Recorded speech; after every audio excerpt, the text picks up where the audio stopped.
오늘 하나님께서 우리에게 주신 말씀은 사도행전 2장 33절에서 36절까지 말씀입니다.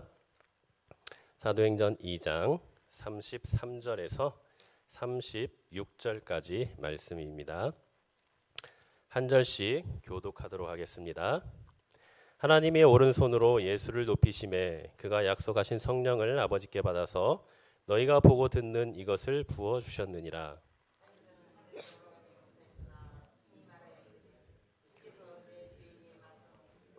내가 내 원수로 내 발등상이 되게 하기까지 너는 내 우편에 앉아 있으라 하셨도다. 다 같이 그런즉 이스라엘 온 집은 확실히 알지니 너희가 십자가에 못 박은 이 예수를 하나님이 주와 그리스도가 되게 하셨느니라 하니라. 아멘. 우리가 복음이라고 하면요, 복된 소식, 기쁜 소식을 말합니다. 그런데 여기서 이 복되고 기쁜 소식은 우리가 살아가면서 겪는 기쁨과 세상이 말하는 그 복됨의 수준이 아니죠. 그것은 이 세상이 주는 그런 복과 기쁨과는 질적이고 근본적으로 차원이 다른 하나님께서 주시는 복과 기쁨을 말하는 것입니다.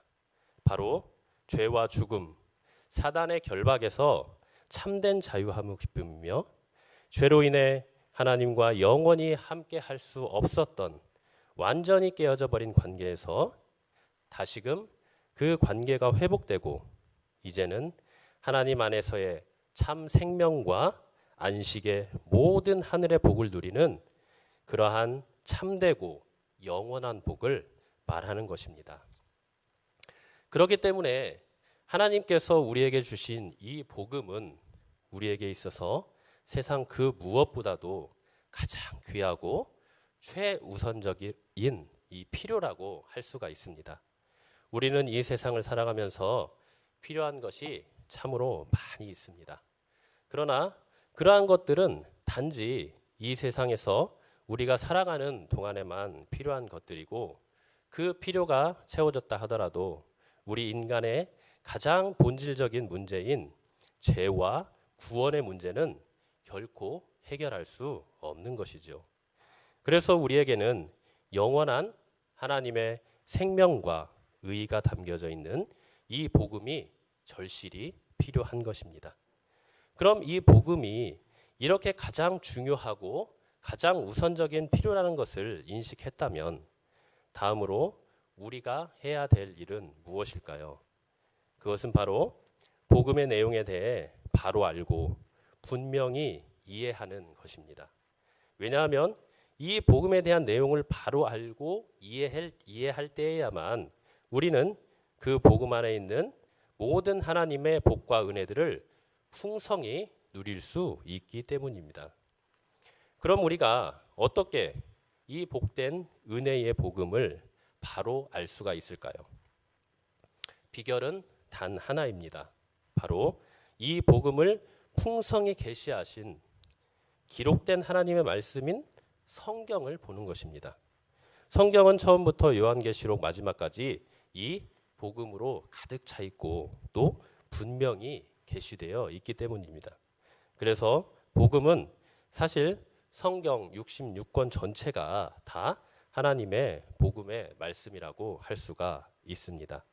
그러나 우리가 하나님께서 우리를 구원해 주신 이 구속의 역사와 또 하나님 나라와 또 우리와 맺으신 그 언약의 관점에서 봤을 때 복음이라고 하면 그 복음의 핵심을 말하라고 하면 바로 예수 그리스도라고 할 수가 있습니다.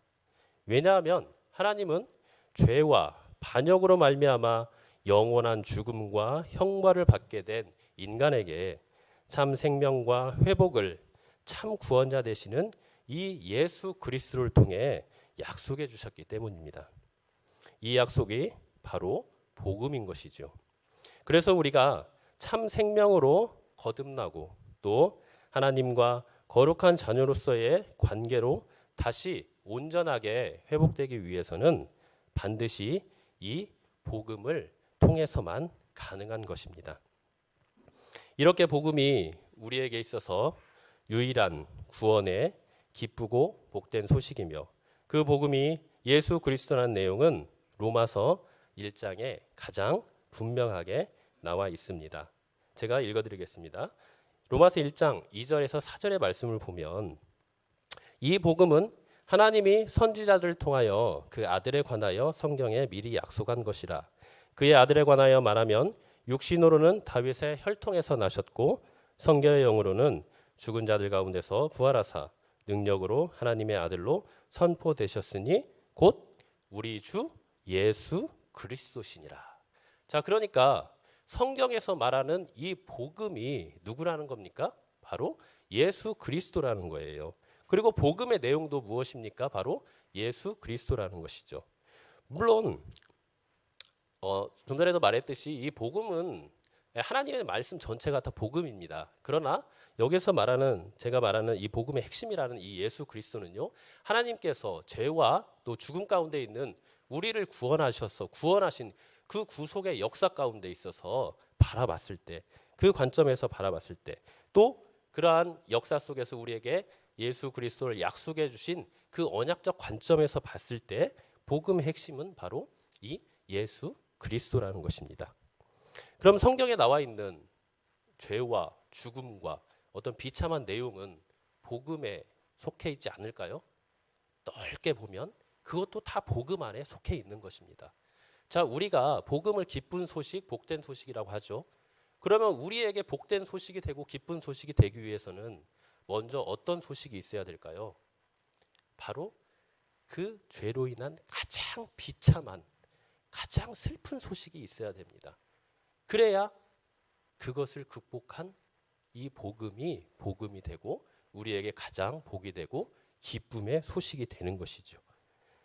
그래서 로마서 또 1장 16, 17절의 말씀을 보면 그런 복음이 어떤 능력이 있는가 잘 나와 있죠.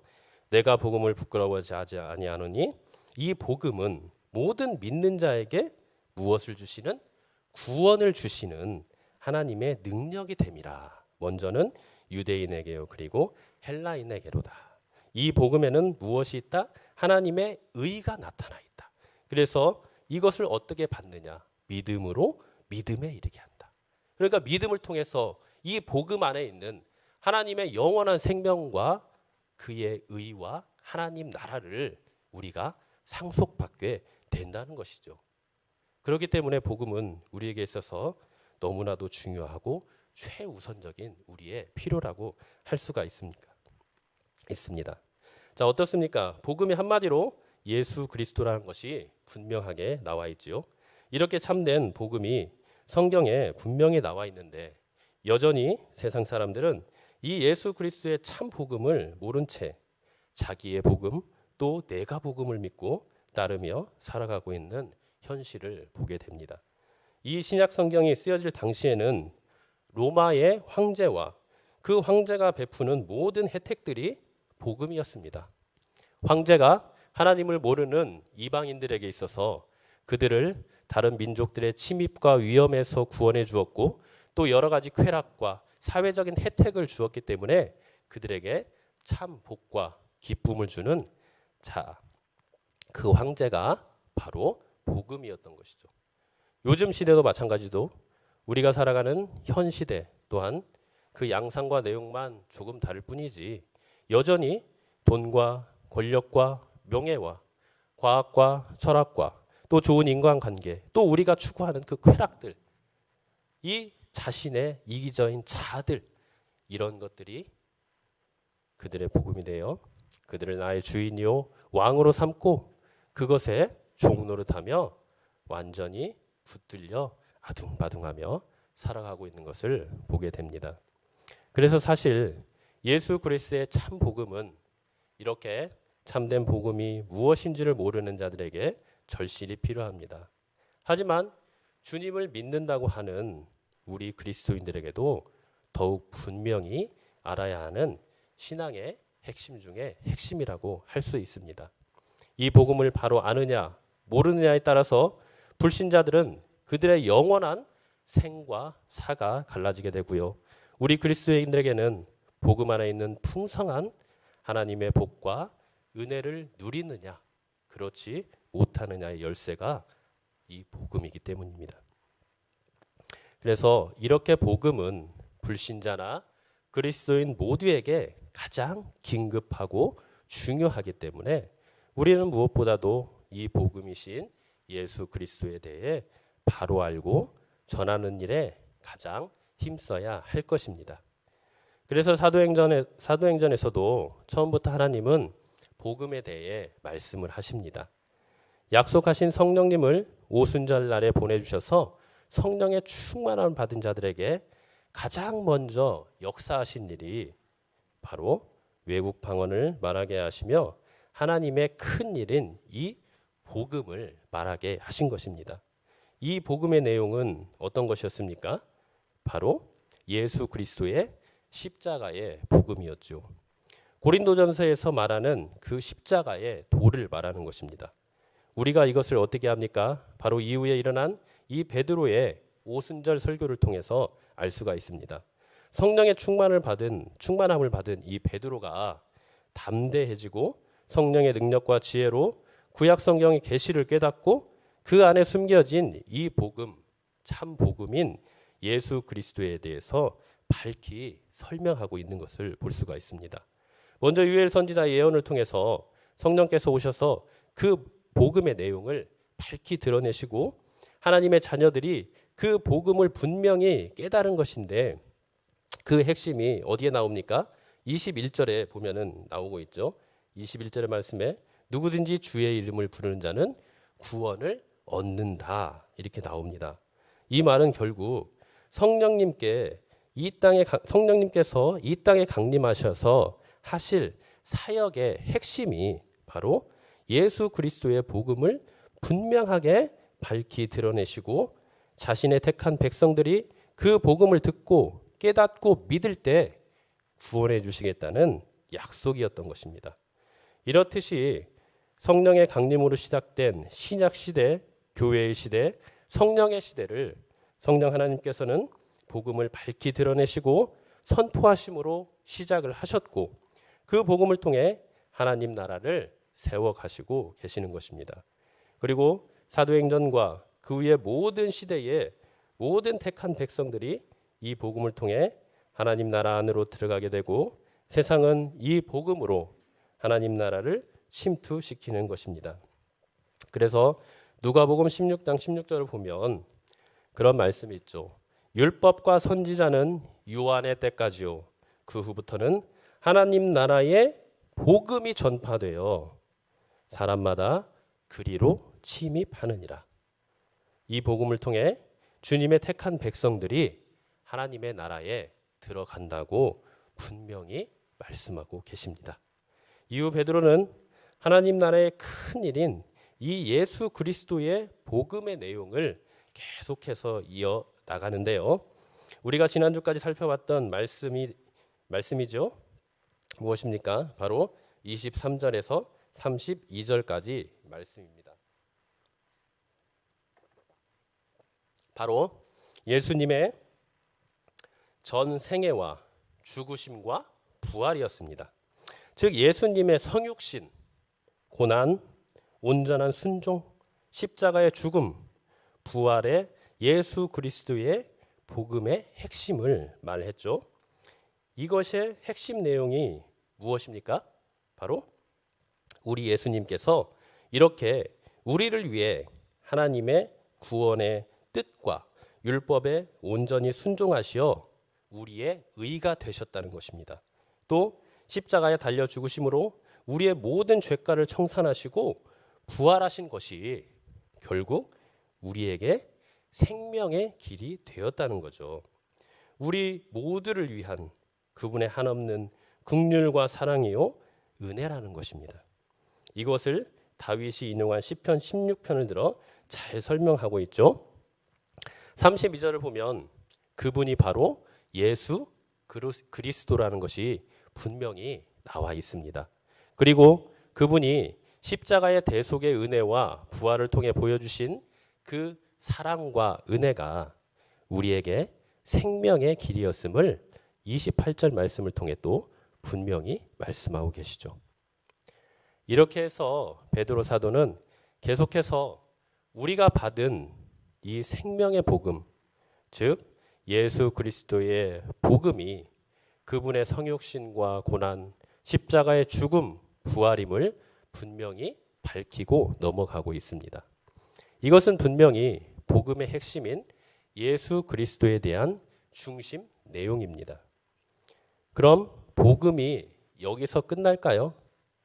사도행전뿐만 아니라 사복음서에서는 많은 부분 복음하면 이 예수 그리스도의 십자가와 부활을 언급합니다.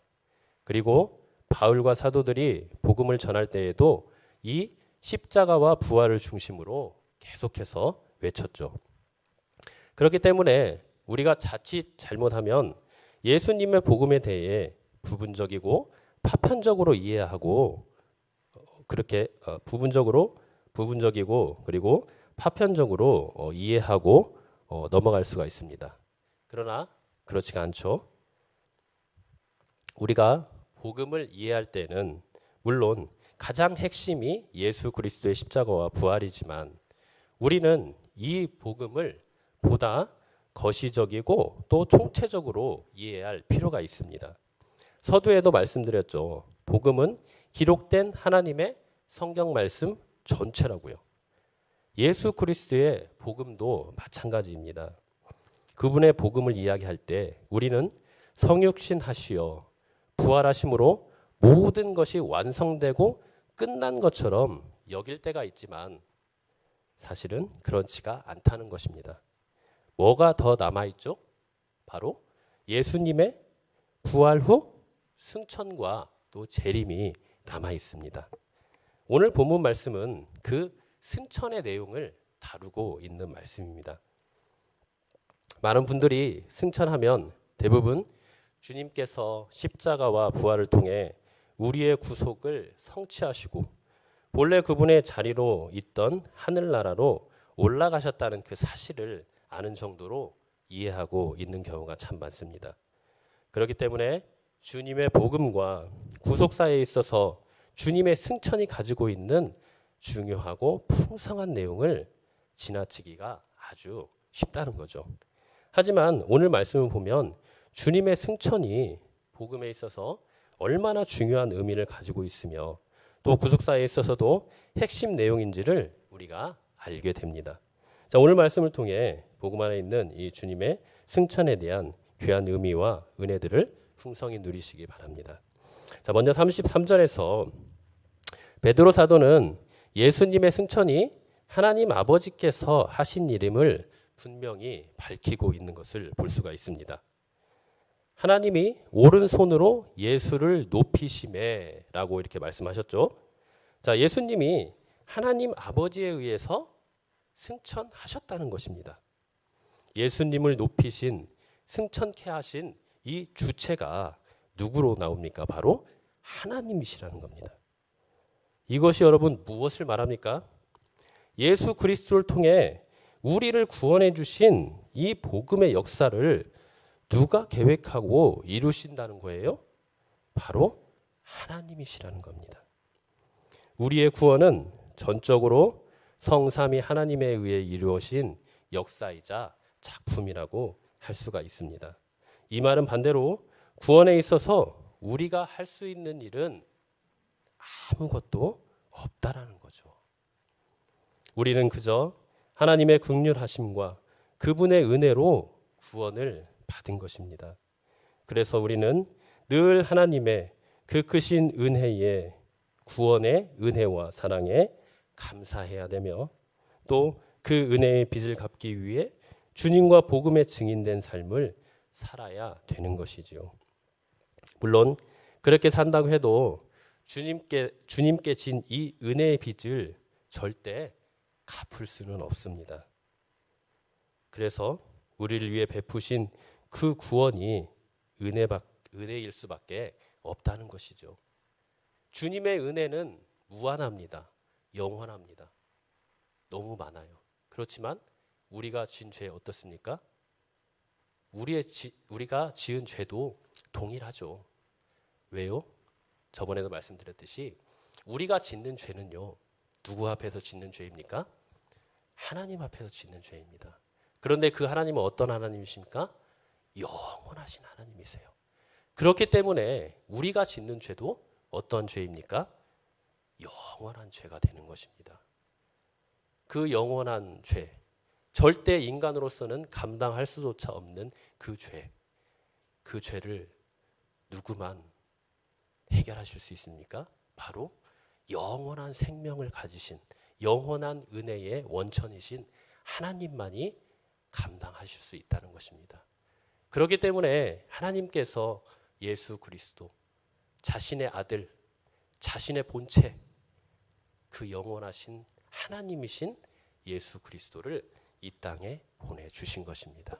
그리고 그분의 대속의 은혜로서 우리가 구원을 받을 수밖에 없던 것이죠.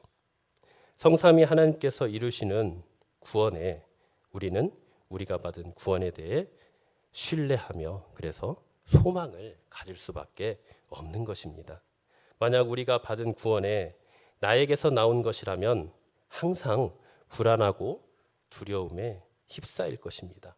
왜냐하면 우리는 늘 아주 작은 외부의 그런 자극과 유혹에도 쉽게 넘어지고 좌절하기 때문입니다. 자기 자신을 보면 알 수가 있죠. 그죠? 하루에도 우리는 몇 번씩 우리의 생각으로 죄를 짓고 또 우리의 말과 행동으로 죄를 짓는지 모릅니다. 또 우리 주위에서 일어나는 조그마한 그 일가지도 감정에 상하고 분노하며 다투고 싸우고 미워하고 시기 질투하는 모습이 너무나도 많죠. 이런 우리 자신을 봤을 때 우리는 어떤 생각이 듭니까? 그냥 절망뿐이죠. 아무런 소망이 없습니다. 그렇지만 우리가 그 가운데서도 참 소망을 가지고 하늘을 향해서 나아갈 수 있는 이유는 무엇입니까?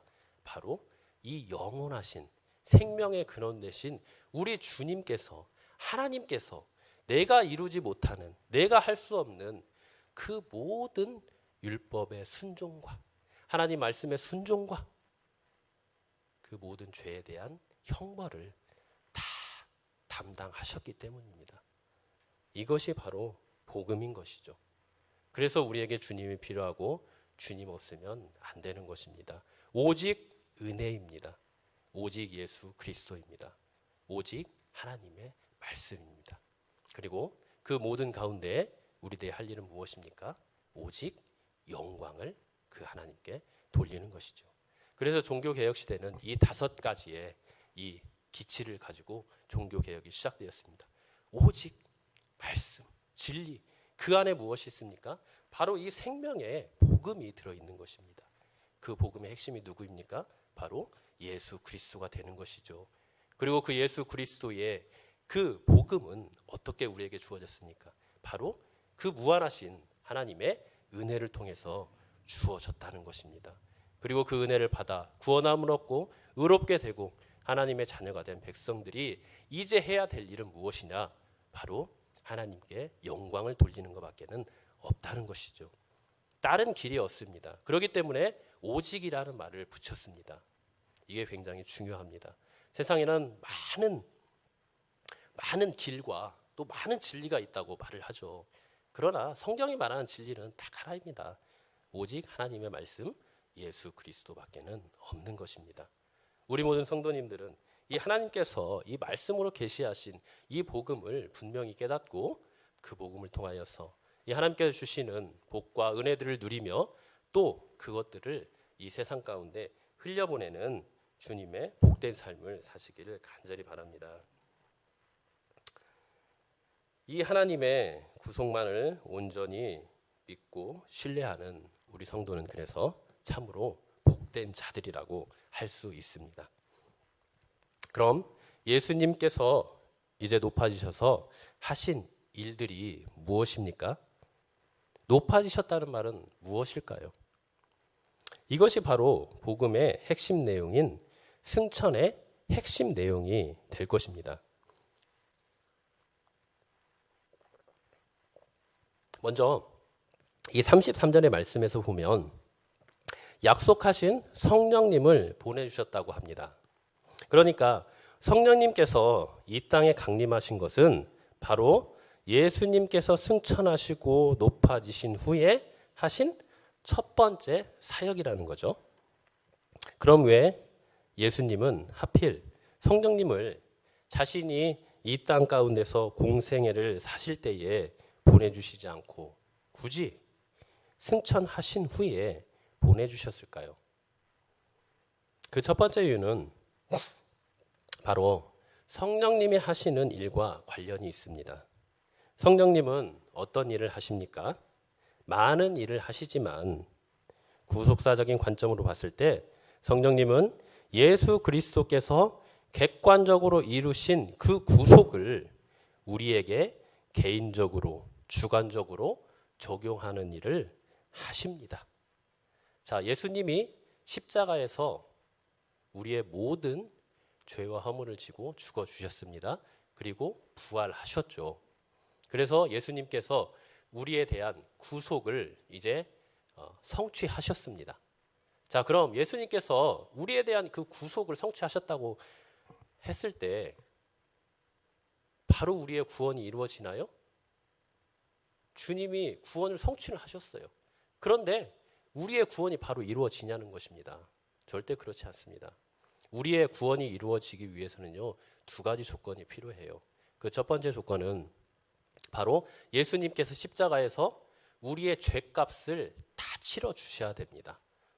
그걸 속량이라고 하죠. 구속이라고도 하고요, 대속이라고도 합니다. 그러니까 빚을 갚아주는 거예요. 예전에 그 속량이라는 말은 어떤 전쟁 포로라든가 어떤 사람이 빚을 졌을 때 그 빚을 대신 갚아주는 것입니다. 그러면 그 사람은 어떻게 됩니까? 자유함을 얻게 되죠. 그런 개념으로 쓰인 것이 바로 구속, 속량 또는 대속이라는 말입니다. 그래서 먼저는 예수님께서 우리가 아담의 죄로 인하여서 받은 그 죄값, 그 영원한 죄값을 대신 치러 주셔야 됩니다. 자, 두 번째는 무엇입니까? 바로 우리가 하나님의 율법을 다 지켜야 돼요. 사실은 하나님의 자녀, 거룩한 백성은요, 하나님의 율법을 다 지켜야 됩니다. 그러나 우리가 지킬 수 있습니까? 없습니까? 없어요. 율법을 지키지 못하면 어떻게 됩니까? 우리는 율법의 저주 아래 놓이게 되는 거예요. 그 율법의 저주가 무엇입니까? 죽음이라는 것입니다. 죽음. 이 죽음을 그래서 율법을 지키지 않으면 우리는 다 죽습니다. 그럼 우리가 살아나기 위해서는 어떻게 해야 돼요? 이 율법을 완벽하게 지켜야 돼요. 근데 우리는 지키지 못해요. 그러면 영원한 하나님의 진노와 저주 가운데 있게 되는 것입니다. 그럼 우리가 이 영원한 하나님의 진노와 저주에서 자유함을 얻기 위해서는 어떻게 해야 합니까? 또 누군가가 속량과 같이 이 우리가 받아야 될 하나님의 그 끔찍한 진노와 저주를 대신 받아줄 누군가가 필요한 겁니다. 그 율법을 완전하게 지킬 분이 필요하다는 거예요. 그분이 누구입니까? 인간에게는 없죠. 인간은 모두 태어나면서부터 존재적으로 죄인이에요. 죄를 지어서 죄인인 게 아니라 태어날 때부터 존재적으로 죄인인 것입니다. 죄가 우리 안에 있기 때문에 죄의 지배를 받고 그 죄의 종로를 타며 죄를 계속 짓게 되는 거예요. 그래서 우리가 짓는 죄는 사실 죄에 대한 열매입니다. 죄에 대한 뿌리는 무엇입니까? 원래 가지고 있던 그 원죄가 되는 것이겠죠. 그래서 예수님께서 이 모든 율법의 요구, 그 공의를 우리를 대신해서 다 지켜주셨습니다. 무엇을 통해서요? 온전한 순종을 통해서. 온전한 순종을 통해서. 또한 우리가 가지고 있는 절대 용서받지 못할 그 죄값을 다 십자가에서 속량해 주셨던 것이죠. 이렇게 해서 예수님께서 이 땅에 오셔서 그 모든 죄값을 다 치르시고 율법의 요구, 그 하나님의 공의를 만족시켰기 때문에 우리는 하나님 앞에 의로운 자라가 될 수 있었던 것입니다. 자, 그러니까 성령님께서 이 땅에 강림하신 것은 바로 예수님께서 승천하시고 높아신 후에 아까 하신 첫 번째 사역이라고 했죠. 그럼 예수님이 왜 그렇게 하셨을까? 아까 뭐라고 했습니까? 바로 성령님이 하시는 일과 관련된 일을 하고 했죠. 성령님께서 무슨 일을 하셨다고요? 예수께서 객관적으로 이루신 방금 말한 그 우리를 위한 그 구속을 이제 우리에게 개인적으로 주관적으로 적용해 주시는 일을 한다고 했습니다. 자, 그러면 우리가 구원을 받기 이전에 먼저 예수님께서 우리의 죄값을 모두 청산해 주시고 또 우리를 위해서 율법을 다 지켜 주셔야 됩니다. 그러면 이제 구속이 이제 성취가 되는 거예요. 우리를 위한 구속의 조건이 성취가 되는 거예요. 그렇지만 그 예수님께서 이루신 그 구속이 아직 내 건 아니에요. 그죠? 그럼 내 것이 되기 위해서는 뭐가 필요할까요? 바로 이 믿음이라는 통로가 필요합니다. 믿음. 예수님께서 이루신 그 구속이 나를 위한 것이었음을, 또 하나님의 약속이었고 그분의 사랑이었음을 온전히 믿음으로 받아들일 때 주님께서 이루신 그 구속이 이제 나에게 개인적으로 적용이 돼서 내가 비로소 그때의 구속을 얻는 겁니다. 이게 신비죠, 되게. 그래서 이것을 무엇이라고 하냐? 바로 연합이라고 해요, 연합. 내가 믿을 때 그 주님과 내가 이제 영적으로 하나가 되는 것입니다. 하나가 되었다는 것은 무엇입니까? 주님의 것이 이제 내 것이 되고 나의 모든 허물과 죄는 주님이 가져가시는 거예요. 그렇게 해서 우리가 의롭다 하심을 얻고 하나님의 자녀가 되는 놀라운 구속을 이루게 된 것입니다. 이 일을 누가 하십니까? 결론적으로는 성령님께서 하신다는 것입니다. 성령님께서. 그렇기 때문에 성령님께서 우리에게 오셔서 예수님께서 이루신 이 구속을 우리에게 적용하시기 위해서는 반드시 예수님의 죽으심과 부활과 이 승천이라는 구속의 성취가 먼저 있어야 되는 것입니다. 그래야 예수님께서 성취하신 그 구속을 우리에게 적용시키죠. 우리가 어떤 물건을 살 때에도 그 물건이 공장에서 하자없는 이 완성품으로 만들어져야 사는 것처럼 성령님께서도 우리에게 예수 그리스도께서 십자가와 부활 승천을 통해 온전히 성취하신 후에야 우리가 그 성취된 구원을 우리에게 적용할 수 있는 것입니다. 두 번째로 예수님의 지위와 관련이 있습니다. 33절을 보면 하나님이 예수님을 높이셨다고 나오죠. 그럼 높이셨다는 말은 무엇을 말하는 걸까요? 오늘 말씀에서 찾아보면 35절에 내 우편에 앉아 있어라 이 말과 또 36절에 이 예수를 하나님이 주와 그리스도가 되게 하셨느니라 라는 말과 관련이 있습니다. 그러니까 하나님께서 예수님을 자신의 우편에 앉게 하시고 주와 그리스도가 되게 하셨다는 말씀이 바로 이 높아지셨다는 말씀입니다. 한마디로 하면 원래 성삼위 하나님께서 동등하게 가지고 계셨던 그 하나님의 권세, 영광, 통치를 다시 회복시켜 주셨다는 것입니다. 하나님이 원래 자신이 가지고 계셨던 그 자리, 그 통치자의 자리, 왕의 자리, 그 권세의 자리에 다시 모든 이 땅에서의 구속의 역사를 마치시고 다시 복귀하셨다는 거죠. 그래서 그분이 우리의 주인이요 왕이요 구원자가 되셨다는 것입니다. 사실 예수님은 창세전부터 우리의 주인이요 왕이고 구원자이셨습니다.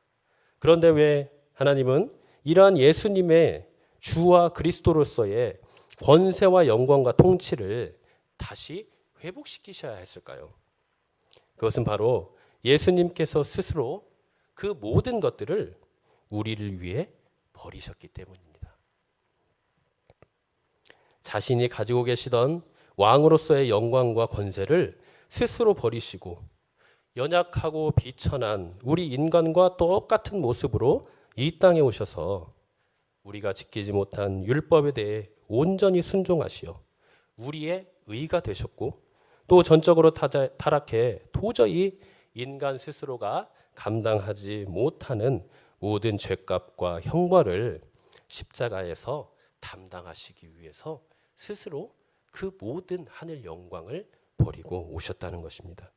그렇게 해서 36절의 말씀처럼 하나님은 예수 그리스도를 우리의 주와 그리스도가 되게 하셨습니다. 주와 그리스도가 되셨다는 말은 곧 이제 주님이 하늘에서 다시 왕의 자리에 올라 이 땅을 다스리시고 통치하신다는 것을 말을 하는 것입니다. 그런데 그것과 이 성령 강림과 무슨 상관이 있을까요?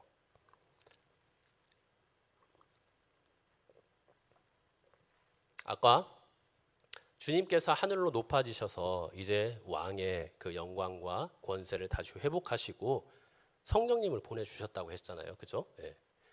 그것과 무슨 상관이 있냐는 것입니다. 아주 밀접한 관련이 있습니다. 무슨 말입니까? 이것은 바로 예수님께서는 이제 하나님 우편에서 왕으로 이 땅을 다스리실 때에 성령님을 보내주셔서 그 성령님의 권능과 성령님께서 사용하시는 말씀의 역사를 통해서 이 땅을 통치하신다는 것입니다.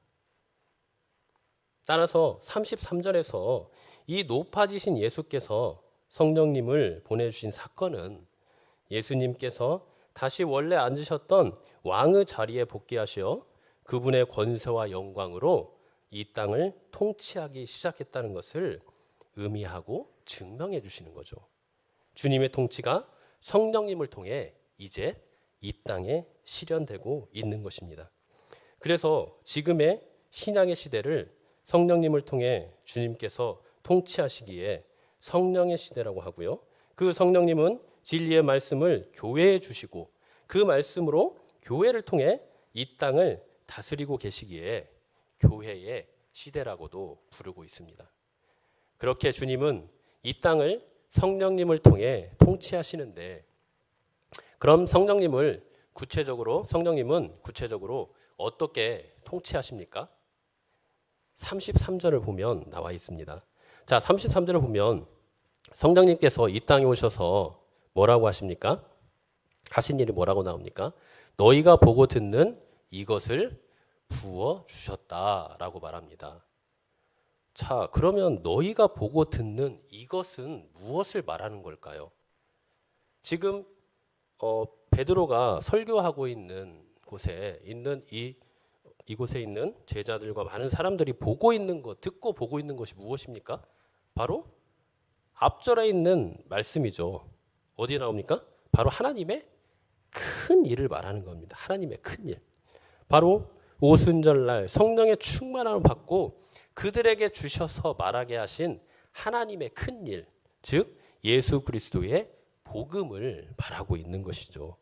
그러니까 예수님은 성령님을 통하여서 복음을 듣게 하시고 깨닫게 하시며 그 복음을 믿고 주의 이름을 부르는 자마다 바로 영생을 허락하시는 것입니다.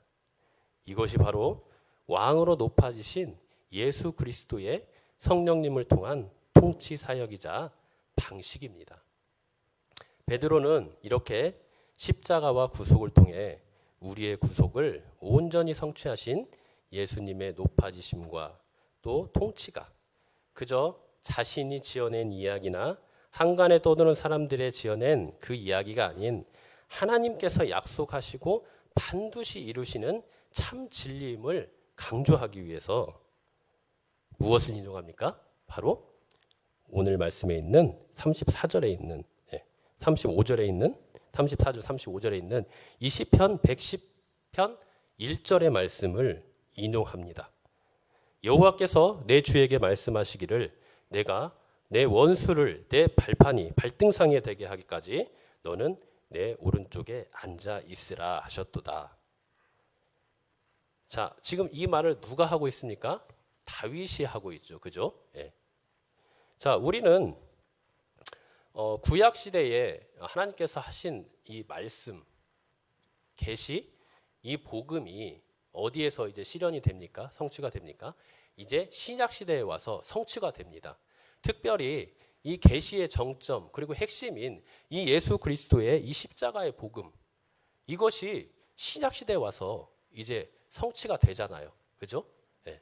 그런데 이 예수님의 이 복음의 내용, 계시뿐만 아니라 모든 구약의 계시가 이제 신약 시대에 와서 이제 성취가 됩니다. 자, 그럼 그렇게 함으로써 이제 이 신약 시대에는 이 복음을 통하여 아까 하나님 나라가 어떻게 된다고 했어요? 선포되고 그 안으로 그 복음을 통하여서 많은 사람들이 침투에 들어간다고 해요. 그러니까 이 복음, 예수 그리스도를 믿음을 통하여서 많은 불신자들이 주님께서 택하신 많은 백성들이 이제 하나님 나라로 들어가게 되는 겁니다.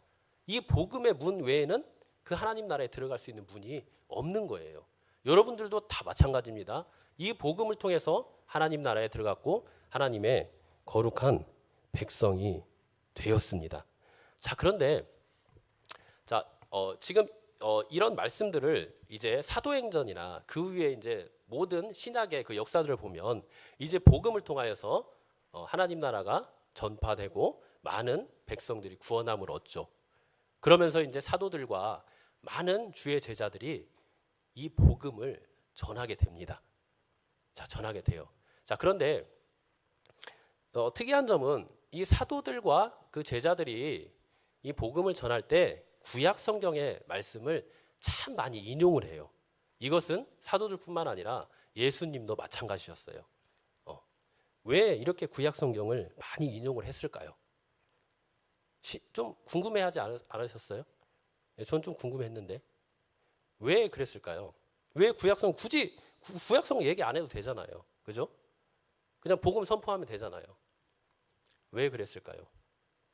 뭐 아시는 분도 계시겠지만 가장 중요한 거는 지금 너희들이 보고 있는 이 놀라운 복음의 역사의 현장, 이 하나님 나라가 선포되고 그 안에서 놀라운 생명의 역사가 일어나는 이 복음의 실현들이 성취가 결국에는 구약 시대에 하나님께서 미리 말씀하신 그 계시의 성취라는 것, 그것을 분명히 하기 위해서입니다.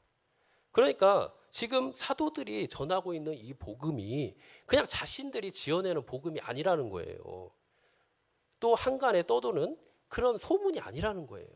이것은 분명하게 이 땅을 창조하시고 우리를 구원하기 위해서 하나님 자신이 우리와 약속하셨고 또 하나님께서 자신이 이루어 가시는 그 구속의 역사라는 것을 실질적으로 증명하기 위해서 이 말씀을 사용하는 것입니다. 그러니까 이 복음의 적실성과 이 복음의 진실성이 무엇을 통해서 증명되고 있는 것입니까?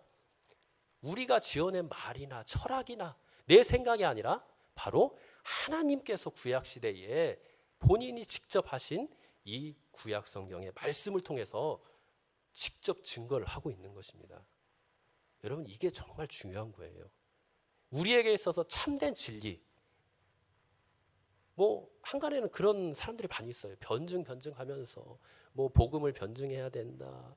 복음이 정말 살아있는 하나님의 말씀이다. 예수를 믿어야 된다. 뭐 예수님을 뭐 여러 가지 과학과 심리학과 여러 가지 것들을 가지고 증명하려고 하는 시도들이 있어요.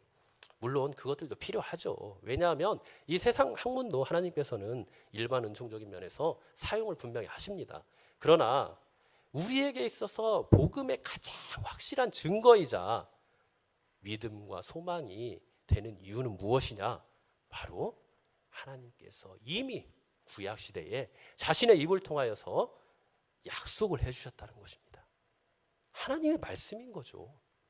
천지는 없어지나 하나님의 말씀은 영원하신 것입니다.